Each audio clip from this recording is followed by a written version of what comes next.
નર્મદાના દેડિયાપાડા તાલુકા પંચાયત પ્રમુખ સંજયભાઈ વસવાની ઉપસ્થિતિમાં સેજપુર ગામે પહોંચેલી વિકસિત ભારત સંકલ્પ યાત્રાનું ગ્રામજનોએ ભવ્ય સ્વાગત કર્યું હતું। આ પ્રસંગે ગ્રામજનોએ સંકલ્પ રથના માધ્યમથી પ્રધાનમંત્રી નરેન્દ્ર મોદીના પ્રેરક સંદેશો અને સરકારની વિવિધ પ્રજાલક્ષી યોજનાઓની માહિતીસભર ફિલ્મ નિહાળી વિકસિત રાષ્ટ્રના નિર્માણ માટે સામૂહિક શપથ લીધા હતા। તો મેરી કહાની મેરી જુબાની અંતર્ગત લાભાર્થીઓએ સરકારી યોજનાના લાભથી જીવનમાં અનુભવેલા સકારાત્મક બદલાવ અંગે ગ્રામજનોને જાણકારી આપી હતી।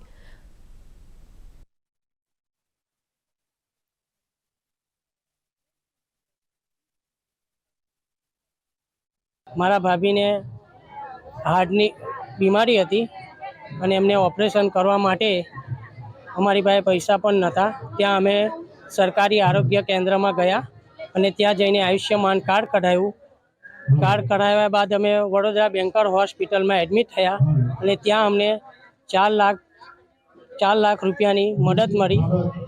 ત્યાં મફત સારવાર થઈ અને તે બદલ સરકારશ્રીનો ખૂબ ખૂબ આભાર।